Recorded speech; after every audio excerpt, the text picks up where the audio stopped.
अकोल्यात एक धक्कादायक प्रकार समोर आलाय। गेमिंग ॲपवर मुलीला हेरून तिच्यासोबत ओळख तयार केली, त्यानंतर इंस्टाग्रामवर ओळख वाढवत मुलीला प्रेमाच्या जाळ्यात ओढलं आणि मग थेट हरियाणातून आरोपीने मुलीला महाराष्ट्रात पळवून आणलं। तिकडे मुलगी गेली कुठे म्हणून घरच्यांची चिंता वाढली, पण या तक्रार केल्यानंतर धक्कादायक गोष्टी बाहेर आलेल्या आहेत। पाहूयात। हरियाणातील बेपत्ता मुलगी अकोल्यात सापडली। विवाहित आरोपीने तरुणीला घरी आणलं। हिंदुत्ववादी संघटनांकडून लव जिहादचा आरोप। एक 24 वर्षांची तरुणी अचानक हरियाणातून बेपत्ता झाली। त्यानंतर मुलगी कुठे गेली याचा शोध लावण्यासाठी कुटुंबियांनी शोधाशोध सुरू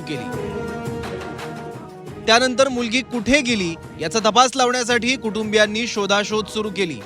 मुलगी बेपत्ता झाल्याची तक्रार कुटुंबियांनी पोलिसात केली। यानंतर जेव्हा लोकेशन ट्रॅक केलं तेव्हा लोकेशन आलं अकोल्याचं। यानंतर कुटुंबियांनी लगेच बजरंग दल सोबत संपर्क केला। त्यानंतर बजरंग दल आणि पोलिसांनी मिळून तरुणीची सुटका केली। पण तरुणी आणि आरोपी जमील काझी यांच्यात 8 महिन्यांपूर्वी एका गेमिंग ॲपवर ओळख झाली। त्यानंतर इंस्टाग्रामवर फोन नंबरची देवाणघेवाण झाली। मग पुढे मैत्री आणि मैत्रीचं रूपांतर प्रेमात झालं। त्या तरुणीचा आईसोबतचा वाद निमित्त ठरला आणि मुलीने हरियाणातून थेट अकोला गाठलं। अधिक विचारपूस केली असता त्यांनी सांगितलं की त्या मुलीने सांगितलं की एका गेमिंग ॲपच्या द्वारे या मुलाशी ओळख झाली होती। त्यानंतर चॅटिंग मध्ये त्याची मैत्री झाली, प्रेम झालं आणि मग घरी आई लहानसहान कारणावरून कधी रागवली तर मग या मुलाशी ती बोलत होती आणि मग तिच्याच माध्यमातून ती इथे आली। इथे आल्याच्या नंतर आम्ही या सर्व प्रक्रियेने त्या दोघांना पोलिसांना आणलेलं आहे। आम्ही संबंधित पोलीस स्टेशन सूरजपोनचे ठाणा प्रभारी आहेत त्यांना मी कळवलेलं आहे।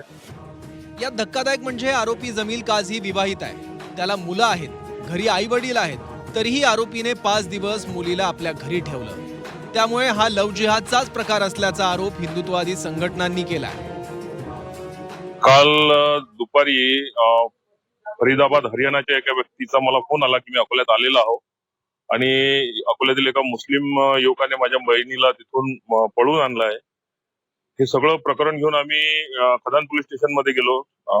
आमच्याकडे काही माहिती होती, त्या माहितीच्या द्वारे आम्ही ते लोकेशन पोलिसांना पुरवलं। पोलिसांनी त्याला 2 तासात उचलून आणलं आणि नंतर त्या प्रकरणात असं माहित झालं की हे सगळं प्रकरण लव जिहादचं आहे। त्या मुलीला 2 मुलं आहेत, त्याचं लग्न झालेलं आहे, ही माहिती स्वतःबद्दल सांगितली नाही।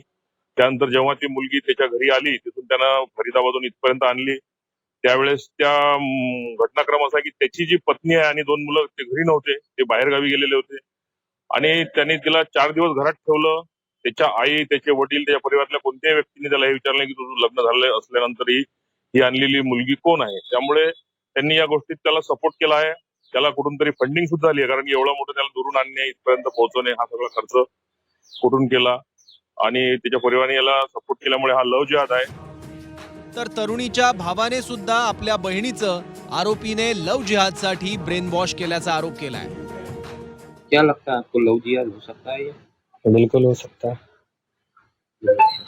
वैसे बोलो ना, लव जिहाद ही है ये इसने पूरा माइंड वॉश किया है।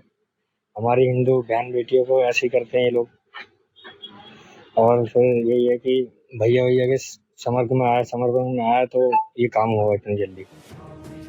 मुलगी आता आपल्या कुटुंबियांसोबत आहे, पण या प्रकरणानं अकोला शहरात मात्र खळबळ उडाली आहे। प्रकरणाचा तपास पोलिसांनी सुरू केलाय। त्यामुळे खरंच हे लव जिहादचं प्रकरण आहे का, की केवळ सोशल मीडियावरील मैत्री आणि नंतर झालेलं प्रेम एवढीच ही घटना आहे, हे तपासाअंती समोर येईलच। जयेश जगड, झी 24 तास, अकोला।